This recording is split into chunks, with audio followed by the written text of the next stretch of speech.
विठोबार कुमारी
सूचना आहे पुढे सरकून बसा सरका श्री ज्ञानदेव पंढरीनाथ भगवान की जय. माऊली ज्ञानेश्वर महाराज, जगद्गुरु तुकाराम महाराज, सद्गुरु निवृत्तीनाथ महाराज, संत गौतमवीर बाबा की जय. बोलो रे भाई सब संतन की जय.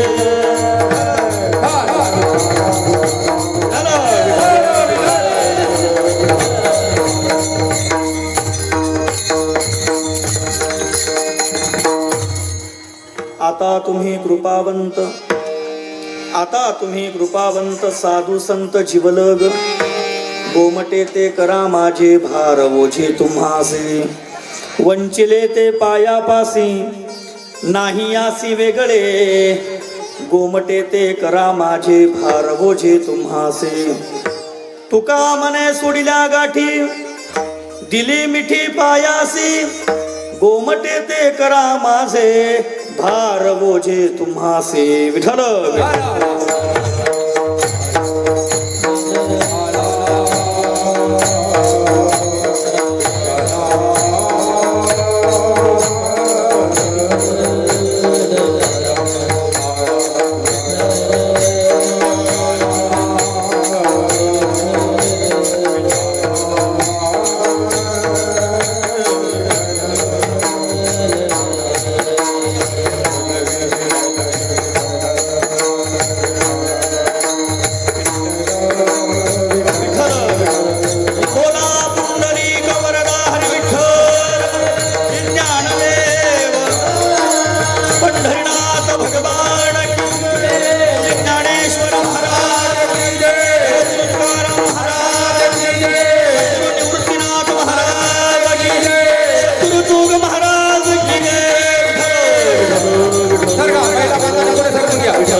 आता तुम्ही कृपावंत साधू संत जीवलग. गोमटे ते करा माझे भार ओझे तुम्हासे. यम प्रव्रजंत मनुपेत मपेत कृत्यम. द्वैपायनो विरह कातर आजुहाव. पुत्रेति तन्मयतया तरवोऽभिनेदु. तं सर्वभूत हृदयं मुनिमानतोऽस्मि. योऽन्त प्रविश मम वाचमिमां प्रसुप्तां. सञ्जीवयत्यखिल शक्तिधर स्वधाम्नाम्. अन्यौषहस्तचरण श्रवणत्वगादीन् प्राणान्नमो भगवते पुरुषाय तुभ्यं. हस्ते क्षमालारुधै कृष्णतत्त्वं. जिवाग्रभागे वरं राममन्त्रं. यन्मस्तके केशवपादतीर्थं. शिवं महाभागवतं नमामि. पांडुरंगा करू प्रथम नमन. दुसरे चरण संतांची त्यांच्या कृपादाने कथेचा विस्तारू. बाबाजी सद्गुरु दास तुका विठ्ठल.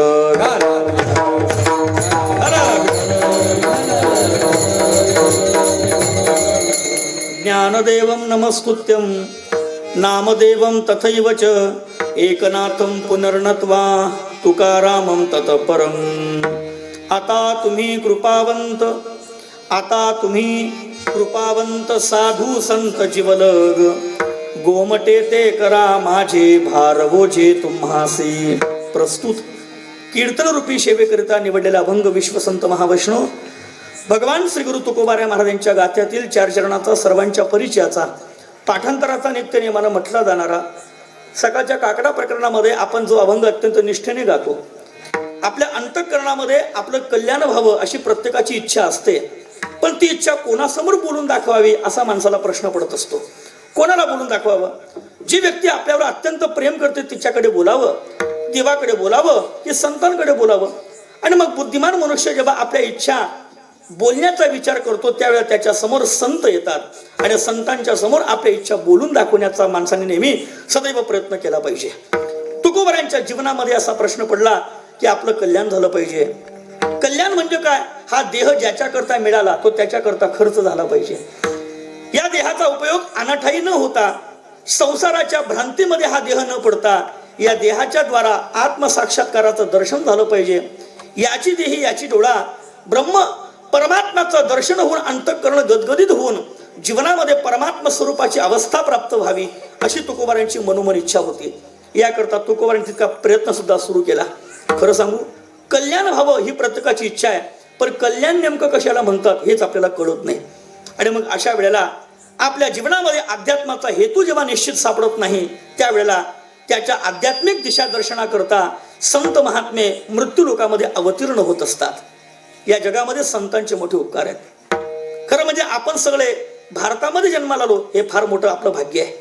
कारण या जगाच्या पाठीवर भारत असा एकमेव देश आहे ज्या देशामध्ये धर्म आहे, ज्या देशामध्ये संत आहेत, ज्या देशामध्ये ग्रंथ आहेत, ज्या देशामध्ये तीर्थ आहे, ज्या देशामध्ये गोमातेला ईश्वरी साक्षात्काराचं दर्शन मानलं जातं. आपण अत्यंत भाग्यवान आहोत, भारतामध्ये जन्माला आलो. आणि त्यातल्या त्यात आपण अजून भाग्यवान आहोत, आपण महाराष्ट्रामध्ये जन्माला आलो. खरं सांगू तुम्हाला, या जगामध्ये इंटरनॅशनल फिलॉसॉफी वैश्विक तत्वज्ञानाचा सिद्धांत असा आहे, जगात सर्वात जास्त संत कुठे जन्माला येत असतील तर ते महाराष्ट्रामध्ये, आणि जगात सर्वात कमी संत कुठे जन्माला येत असतील तर ते ऑस्ट्रेलिया नावाच्या देशामध्ये. तुम्हाला पुढे सांगणार आहे मी. अभंगाचा अर्थ मोठा गोड आहे. या अभंगातून तुकोबाराय आपल्या अंतःकरणातल्या काही इच्छा संतांच्या समोर व्यक्त करून दाखवतात. माझ्या जीवनाचं कल्याण व्हावं अशी माझी इच्छा आहे महाराज म्हणतात, आणि ते कल्याण तुम्ही करा असं संतांना म्हणतायत. कारण तुम्ही कल्याण करण्याकरता समर्थ आहात, तुम्ही साधू संत आहात, माझे जीवलग आहात, म्हणून माझं कल्याण करा. नाही नाही, तुम्ही कृपा देण्याकरता कृपावंत आहात, म्हणून माझ्यावरती कृपा करा. आता तुम्ही कृपावंत साधू संत जीवलग, माझ्यावरती कृपा करा. साधूकडे गेल्यावर काय मागावं हा विचार तुकोबाराय या अभंगातून सांगतात. सामान्य माणसं संताकडे जातात आणि संसारातल्या वस्तू प्राप्त व्हाव्यात याकरता याचना करतात.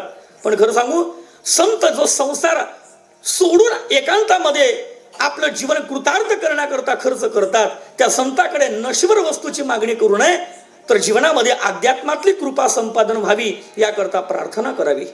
श्री गुरु तुकोबाराय या अभंगातून संतांच्या समोर आपल्या अंतःकरणातली प्रार्थना करतात, माझ्यावरती कृपा करा, कृपा करा. कधी करा? आत्ता करा. म्हणून आता तुम्ही कृपावंत. कोणती कृपा पाहिजे? मग त्या कृपेचं लक्षण सांगतात. गोमटे ते करा माझे, भार ओझे तुम्हासे. माझं गोमट करा म्हणजे माझं भलं करा, माझं बरं होईल असं काहीतरी करा, काही पण करा, पण माझं कल्याण करा. एवढं अत्यंत अत्यंत निर्मळ प्रार्थना तुकोबाराय देवाकडे करतात. आणि खरं सांगू महाराज, माझं कल्याण व्हावं याकरता मी वारंवार तुमच्याकडे अनेक वेळेला येऊन गेलोय, पण तेव्हा मात्र मी तुम्हाला आग्रह केला नाही. पण आता आग्रह करतो, आता माझं निश्चित कल्याण करा. कारण इथून मागे मी तुमच्याकडे कदाचित कृपा मागण्याकरता आलो असेल, पण तेव्हा ती कृपा संपादन करण्याची पात्रता माझी नव्हती. ती पात्रता मी आत्ता घेऊन आलोय. कोणती पात्रता आहे? आणि त्या पात्रतेचा विचार सांगतात. तुका मने सोडिल्या गाठी, दिली मिठी पायासी, गोमटे ते करा माझे, भार ओझे तुम्हासी. महाराज म्हणतात, ती कृपा संपादन करण्याची मी आता पात्रता घेऊन आलोय.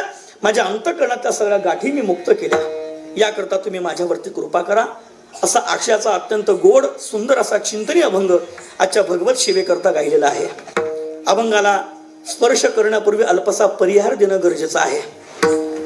प्रातस्मरणीय आपल्या संपूर्ण गावाचं श्रद्धास्थान, आपल्या सर्वांच्या परमार्थ ज्यांच्या ऊर्जेमुळे चालतो असे गौतमगिरी महाराज महाराजांच्या समाधी सोहळ्याच्या निमित्तानं आपण या ठिकाणी हा दरवर्षी मोठ्या उत्साहामध्ये आणि अत्यंत सर्वांच्या तनमनधनातून हा उत्सव संपन्न करता. 9 वर्षापासून अखंडपणे आपण हा उत्सव करत आहात. नाथ परंपरेतील अधिकारी सत्पुरुष महाराज होऊन गेले, आणि खरं सांगू, आपला परमार्थ एकांतात करण्यापेक्षा साधूच्या संगतीनं करावा. कारण रामायणामध्ये श्लोक असा आहे, जीवनामध्ये ज्याला वाटतं आपलं भलं व्हावं त्यानं कोणाकडे जावं? आत्मबुद्धी हितार्थाय, गुरुबुद्धी विशेषता, परबुद्धी विनाशाय, स्त्री बुद्धी प्रलयावह. आपलं भलं व्हावं असं वाटत असेल, एक तर अधिकारी संताकडे जा. परबुद्धी विनाशाय, दुसऱ्याच्या बुद्धीनं जगू नका. आणि स्त्री बुद्धी प्रलयावह, कळतंय ना तुम्हाला? याकरता संतांच्या संगतीने जा. पण जो संत आम्हाला मार्गदर्शन करतोय तो संतच असला पाहिजे, भामटा नको. आमचं जीवन अधिकारी सत्पुरुषाच्या संगतीमध्ये जावं. आणि असे महान सत्पुरुष नाथ परंपरेतले आपण ज्यांची उपासना करत आहात, मला सांगितलं साहेबांनी की संपूर्ण परिसरामध्ये ज्यांच्याकडे अंतःकरणातलं मागणं मागितलं ठेवलं की ते निश्चित आपल्याला फळ देतात. आणि म्हणून मी विचार केला, अभंग कीर्तना करता कोणता गावा. ज्याला पुत्र होत नाही त्याला पुत्र होतो, ज्याची आर्थिक परिस्थिती कमकुवत आहे त्याच्या समस्या सुटतात, जो चारही बाजूने संकटात आहे त्याला स्थितीतून सुटका होते. पण या सगळ्या गोष्टी आम्ही साधूकडे मागाव्या का? मग तुकोबारांनी कोणता विचार मागितला तर त्या अनुषंगाने मी निश्चितपणे अत्यंत विचार करून जाणीवपूर्वक हा अभंग निवडलाय. ज्या संतांकडे गेल्यावर आपलं सगळं मागणं पूर्ण होतं, मग आपण त्यांच्याकडे परमार्थातली कृपा का मागू नये. आणि म्हणून अशा सत्पुरुषाकडे आपण आज हा अभंग तुकोबाराय गातात, पण असा मनामध्ये एक भाव धारण करा की हा अभंग आपण स्वतः गातो आहोत महाराजांच्या समाधी समोर. आणि आपण त्यांना म्हणतो आहोत, आता तुम्ही कृपावंत साधू संत जीवलग, गोमटे ते करा माझे भार ओझे तुम्हासी. अत्यंत सुंदर असं वातावरण केलेलं आहे. या संपूर्ण लोकेशनला ग्रेट असं म्हणता येईल, याच्यापेक्षा मोठा शब्द माझ्याकडे नाही. अत्यंत सुंदर व्यवस्था, अत्यंत सुंदर. आणि या उपक्रमामध्ये, या उत्सवामध्ये दुग्ध शर्करा योग आपण दरवर्षी नवनाथ कथासार श्रद्धेने ऐकतात. महाराज, मला खूप आनंद होतो जेव्हा काहीतरी वेगळं लोक करण्याचा प्रयत्न करतात. सामान्यपणे गावामध्ये उत्सव म्हटला की परंपरेनं आम्ही भागवत श्रवण करतो, रामायण श्रवण करतो, महाभारत ऐकतो, इतर शिव महापुराण. सध्या महादेवाला चांगले दिवस आलेत म्हणा, शिव महापुराण ऐकतो. म्हणजे हे ग्रंथ कमीत असं मला म्हणायचं नाही, यापेक्षा काहीतरी वेगळं.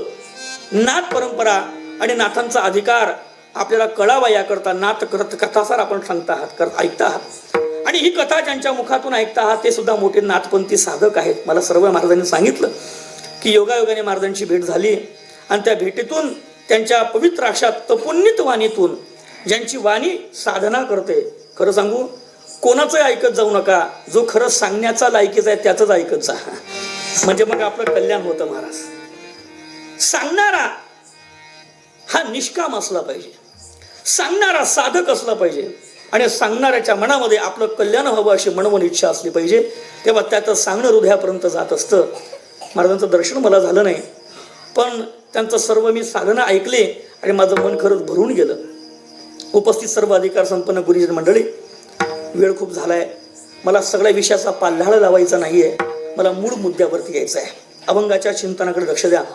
चिंतन सुरू करण्यापूर्वी सर्वांना विनंती करतो की सर्वांगाचं कान करून ऐका. तुम्हाला सगळ्यांना माझा आवाज येतोय ना? हो म्हणा, येतोय ना आवाज? चांगला ऐका. कारण माझे गुरुजी म्हणायचे, वक्ता आपल्या विद्वत्तेनं कधी बोलत नाही, वक्ता श्रोत्यांच्या ऐकण्याच्या जिज्ञासू वृत्तीनं बोलत असतो. म्हणून तुमची ऐकण्याची तीव्रता किती आहे त्यावरून माझ्या बोलण्याला धार येणार आहे. आपण सर्वजण अत्यंत श्रद्धेने माझ्याकडे पहा, श्रद्धेने ऐका, चांगलं ऐका. मी चांगलं सांगण्याचा प्रयत्न करतो. विठ्ठल विठ्ठल.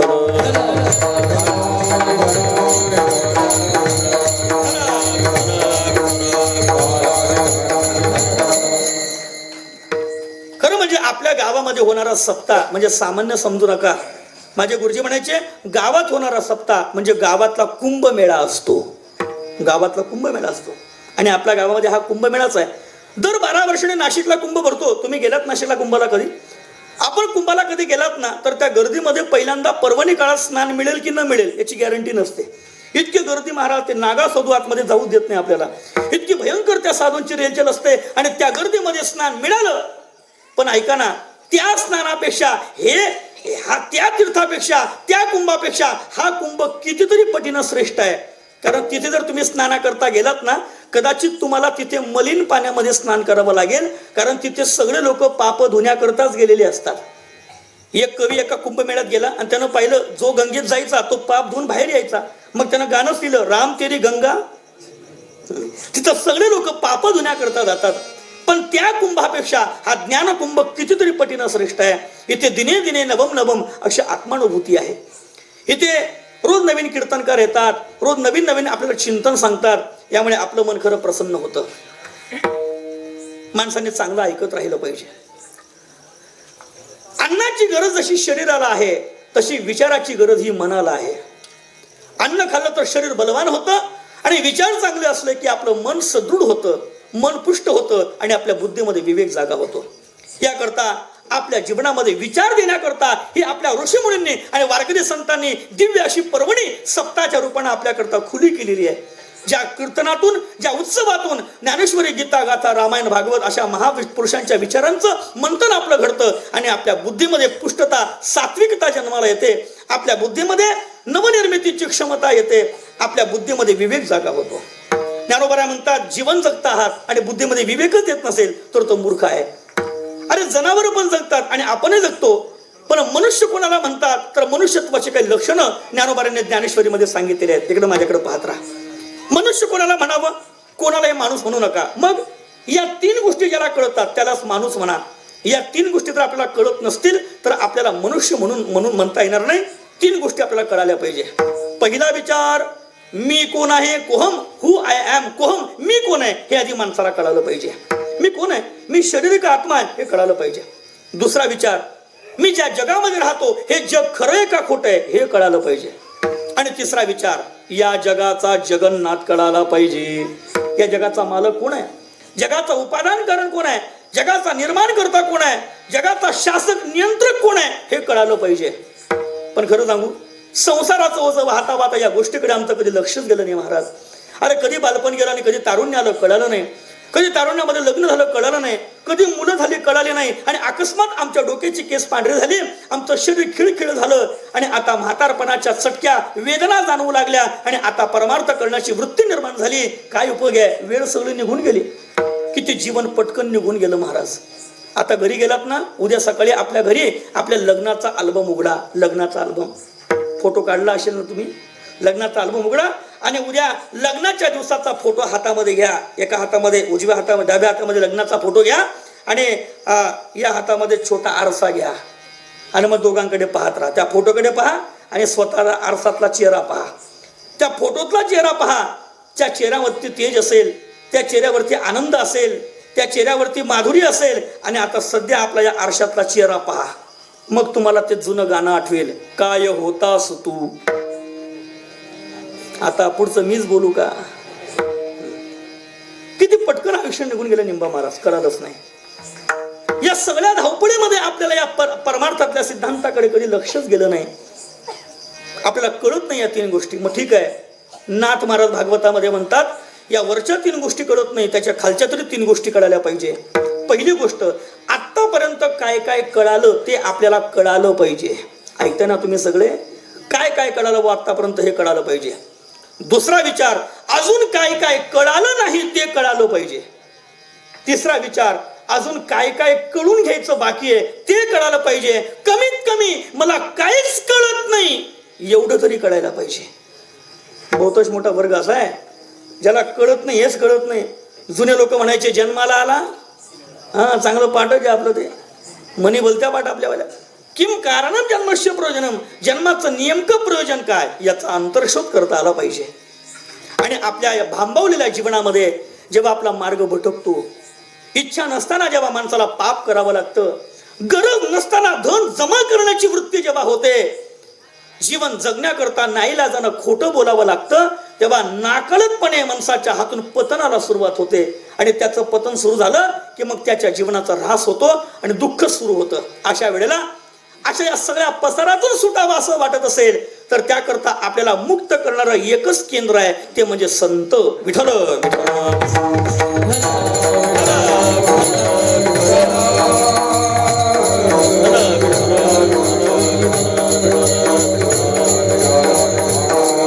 संतांकडे गेलात की आपल्या मनातली सगळी इच्छा पूर्ण होते.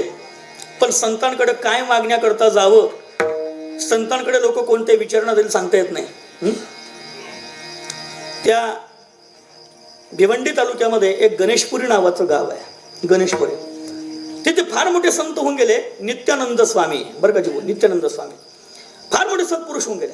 आता मुंबई जवळ असल्यामुळे सगळे मुंबईतले लोक त्यांच्या भेटी करता, दर्शनाकरता जायचे. त्याच्यामधले त्या मुंबईतले ते आकडेवाले पण जायचे. आकडा कळतोय ना तुम्हाला, तुम्ही हसले म्हणजे तुम्हाला अंदाज चांगला आहे त्याचा. आकडेवाले पण जायचे आणि ते आकडेवाले गेले की महाराजांना राग यायचा. महाराजांना दगड मारून फेकायचे, हाकलून द्यायचे आणि हाकल्या करतात ते जाशे जात नव्हते, त्यांना दगडच मारून फेकायचे महाराज.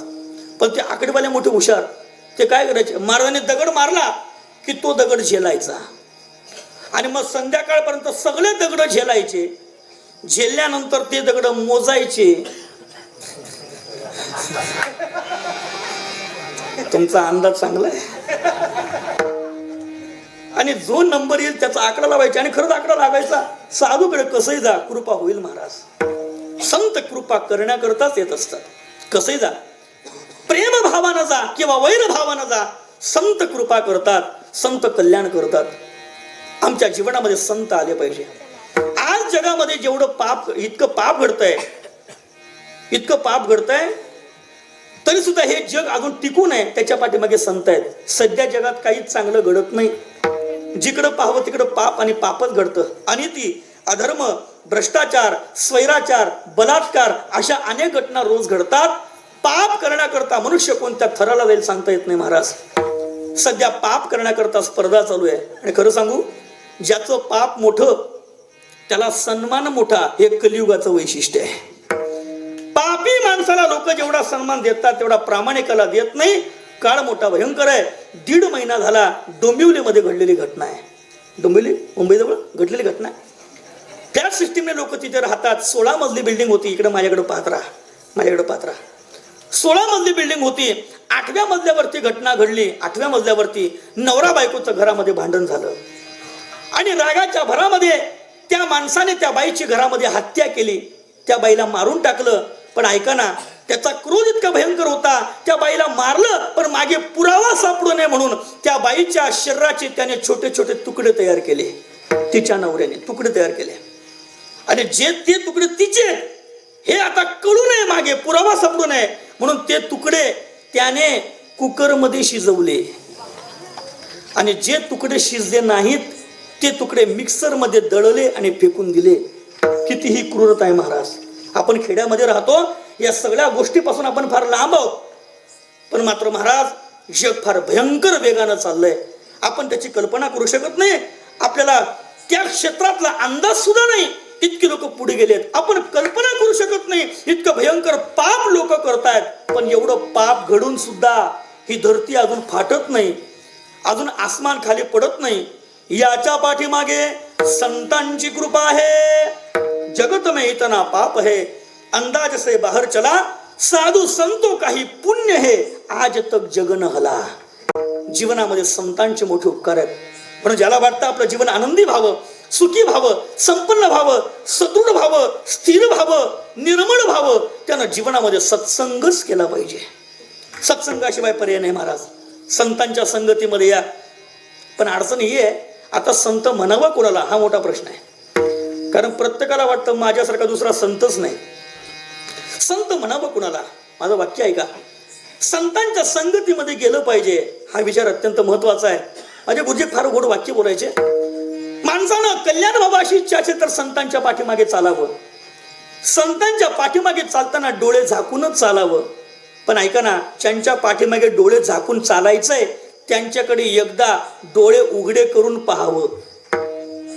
आणि ते जर तिकडचे असतील जेलमधले तर त्यांच्या पाठीमागे जाऊ नये.